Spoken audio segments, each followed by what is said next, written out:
Thermodynamic first law पे आधारित ये एक साधारण सा 2025 का सवाल, जिसमें कि ये बताया गया है कि दो गैसेस ए एंड बी दोनों को समान प्रेशर पे दो अलग अलग सिलेंडर में हमने फिल करा और समान मात्रा में हीट दी। अगर चेंज ऑफ इंटरनल एनर्जी भी सेम है, ये बहुत नोटिस करने वाली बातें हैं। सेम प्रेशर और अंडर कांस्टेंट प्रेशर और change in the internal energy is the same, तो हमें पिस्टन के जो कि एक सर्कुलर पिस्टन है उसके रेडियस का रेशियो फाइंड करना है। तो थर्मोडायनेमिक फर्स्ट लॉ जो कि कंजर्वेशन ऑफ एनर्जी पे आधारित है कि सप्लाइड हीट थर्मोडायनेमिक सिस्टम में दो प्रकार से इस्तेमाल होती है। कुछ हिस्सा इंटरनल एनर्जी चेंज में और कुछ वर्क में जाता है। तो अगर मैं यहाँ डेल्टा यू फाइंड करूँ तो वो बनेगा delta Q minus delta W. इन दोनों सिलेंडर्स में अगर मैं डेल्टा यू को बराबर करूँ तो ये होगा डेल्टा क्यू माइनस, क्योंकि यहाँ मेंशन है कि दोनों में समान मात्रा में हीट सप्लाई करी गई।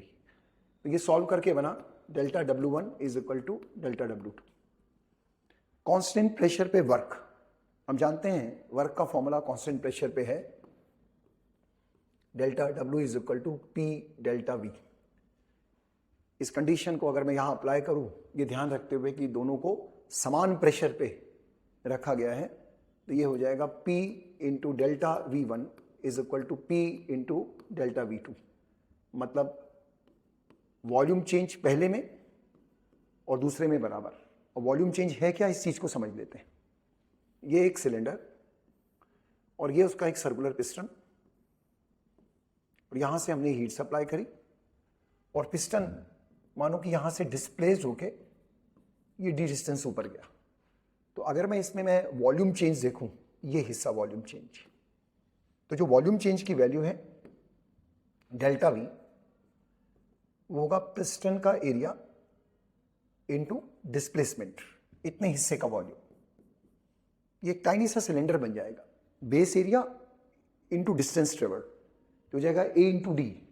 इसी वैल्यू को अगर मैं यहां लगाऊं तो A which is A1 into D1 is equal to A2 into D2।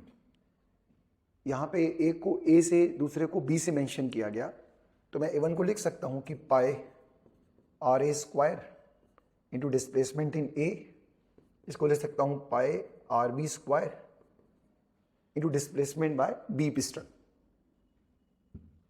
RA square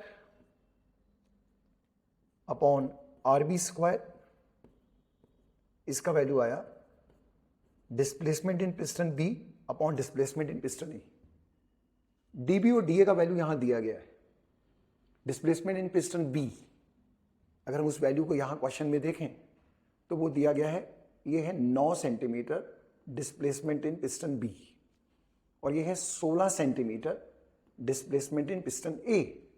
इस वैल्यू को मैं यहां रख देता हूं, ये आ गया 9/16। अगर मैं RA और RB का वैल्यू फाइंड करूं तो ये वैल्यू बन जाएगा 3/4। तो ये एक बहुत ही आसान सा प्रश्न जो कुछ बेसिक फॉर्मूला पे आधारित था,